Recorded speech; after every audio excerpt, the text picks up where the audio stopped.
महर्षी धोंडो केशव कर्वे यांचा कार्यकाळ होता 1858 ते 1962.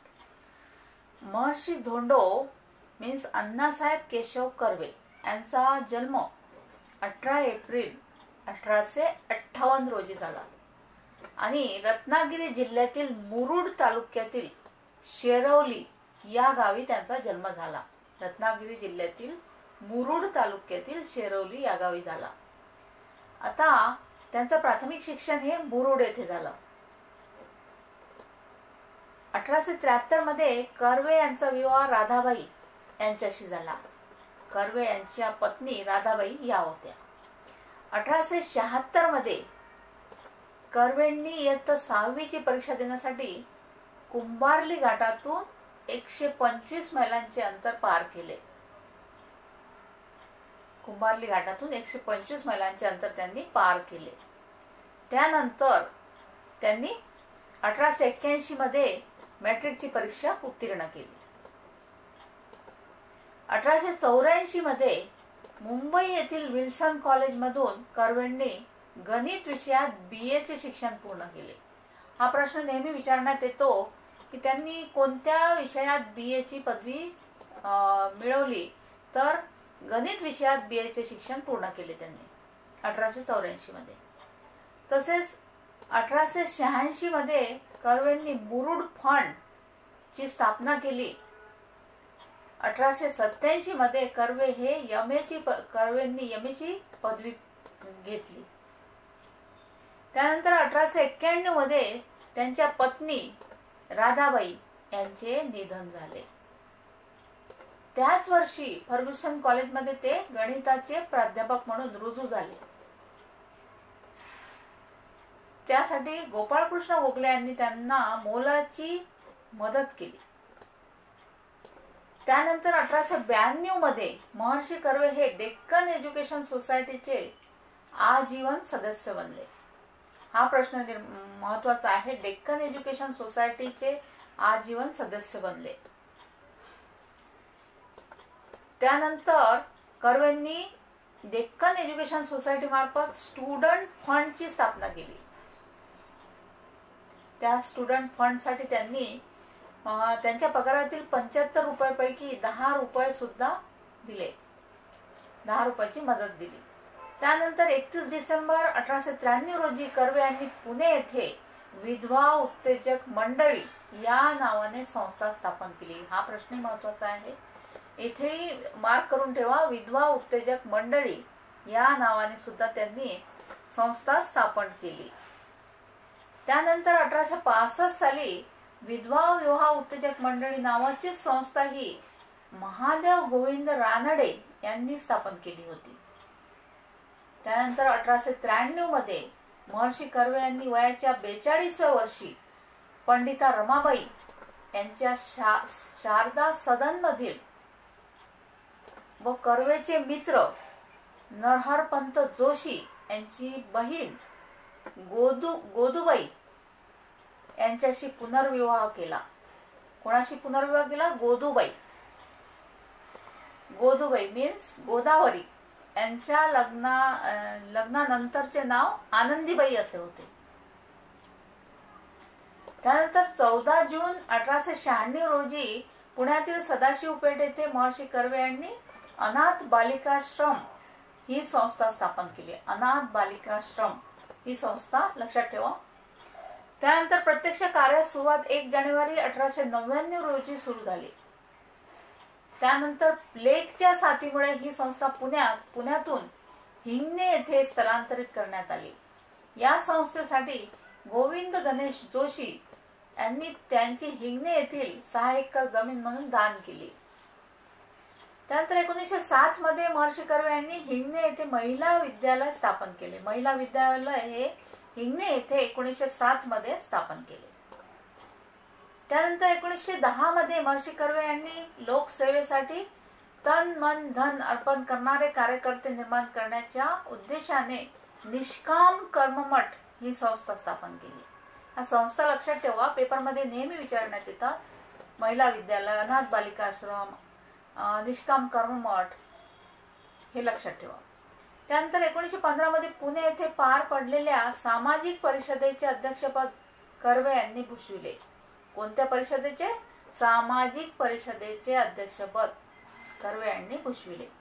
नंतर 1915 मध्ये कर्वेच्या वाचनामध्ये जपान वुमेन्स युनिव्हर्सिटी हे पुस्तक आले. या पुस्तकातून प्रेरणा घेऊन महर्षी कर्वे यांनी 3 जून 1916 रोजी भारतातील पहिले महिला विद्यापीठ स्थापन केले.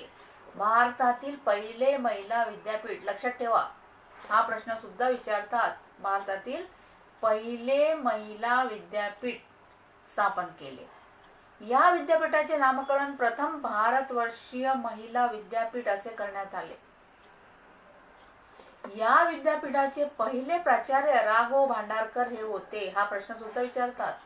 पहिले प्राचार्य कोण होते? तर राघव भांडारकर हे होते.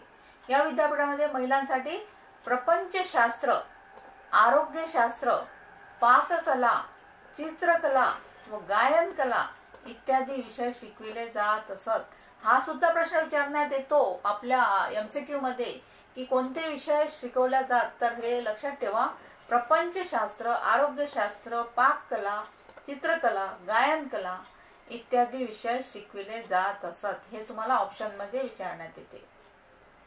नेक्स्ट आहे 1920 मध्ये सर विठ्ठल ठाकरसी यांनी त्यांच्या आई श्रीमती नाथीबाई दामोदर ठाकरसी यांच्या स्मरणार्थ कर्वेच्या विद्यापीठास 15 लाख रुपये देणगी दिली आणि त्या विद्यापीठाचे नामकरण श्रीमती नाथीबाई दामोदर ठाकरसी महिला विद्यापीठ मीन्स SNDT महिला विद्यापीठ असे करण्यात आले. त्यानंतर 1949च्या विद्यापीठ अनुदान कायद्यानुसार या विद्यापीठाचा दर्जा देण्यात आला 1949 मध्ये. त्यानंतर 1936 मध्ये कर्वेंनी महाराष्ट्र ग्राम प्राथमिक शिक्षण मंडळ या संस्थेची स्थापना केली. त्यानंतर 1 जानेवारी 1944 रोजी जातीभेद व अस्पृश्यता निर्मूलनासाठी महर्षी कर्वे यांनी समता मंच या संस्थेची स्थापना केली. याद्वारे मानवी समता हे मासिक कर्वेंनी सुरू केले. हे मासिक लक्षात ठेवा, मानवी समता आणि समता मंच हे मासिक सुरू केले कर्वेंनी.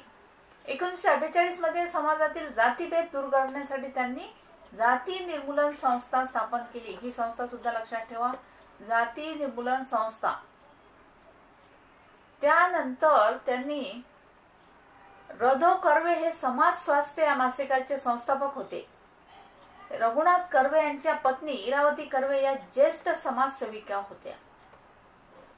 त्यानंतर 18 एप्रिल 1928 रोजी च्या गांधीजींच्या यंग इंडिया या वृत्तमानपत्रामध्ये कर्वेंचा गौरव करण्यात आला. यंग इंडिया मध्ये. त्यानंतर आचार्य यात्रे यांनी जनतेचे स्वयंप्रेरणेने कर्वे यांना महर्षी ही पदवी दिली.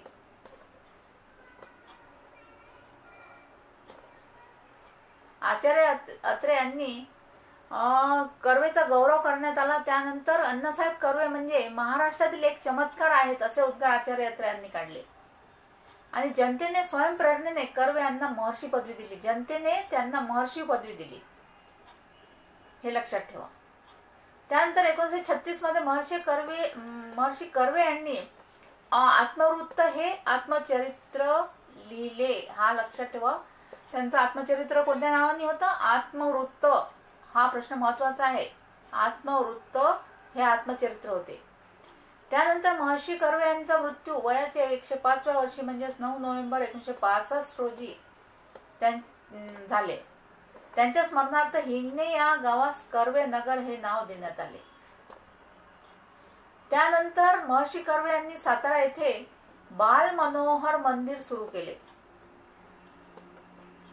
कर्नाटकातील बाल विधवा श्रीमती सीताबाई अण्णागिरी यांना हिंगणे येथे मॅट्रिक पर्यंतचे शिक्षण दिले. तसेच त्यांचे हे कार्य आहे. 1951 मध्ये पुणे विद्यापीठाने कर्वेंना डीलिट ही पदवी दिली. पदवी लक्षात ठेवा. त्यानंतर 1952 मध्ये बनारस विद्यापीठाने कर्वेंना डीलिट पदवी दिली, पुणे आणि बनारस विद्यापीठाने. त्यानंतर 1954 मध्ये SNDT विद्यापीठाने कर्वेंना डीलिट ही पदवी दिली. त्यानंतर 1955 मध्ये भारत सरकारने कर्वेंना पद्मभूषण हा सन्मान देऊन भूषविले 1955 मध्ये. त्यानंतर 1957 मध्ये मुंबई विद्यापीठाने कर्वेंना LLD ही पदवी दिली. LLD पदवी लक्षात ठेवा, मुंबई विद्यापीठाने दिली. त्यानंतर 1958 मध्ये कर्वेंच्या जन्मशताब्दी निमित्ताने भारत सरकारने कर्वेंना भारत रत्न या देशातील सर्वोच्च सन्मानाने गौरवले. कोणत्या वर्षी? 1958 मध्ये भारत रत्न हा सर्वोच्च मान सन्मान दिला. आणि हे सर्वोच्च सन्मान मिळवणारे पहिले भारतीय व पहिले महाराष्ट्रीयन व्यक्ती म्हणजेच महर्षी कर्वे होय, हे लक्षात ठेवा. आता महर्षी कर्वे यांच्या इतर महत्वाच्या संस्था होत्या, त्या कोणत्या पाहूया आपण. जसे की 1 नंबरवर आहे महिला अध्यापन शाळा 1917, 2 नंबर पुणे कन्या शाळा 1918, 3 नंबर सातारा कन्या शाळा 1935 या संस्था होत्या त्यांच्या. 4 नंबरवर आहे वाई कन्या शाळा 1949 आणि 5 नंबरवर आहे पुणे येथे महिला निवास 1960 या त्यांच्या संस्था होत्या. तर फ्रेंड्स, ही होती अतिशय महत्वाची माहिती. थँक्यू.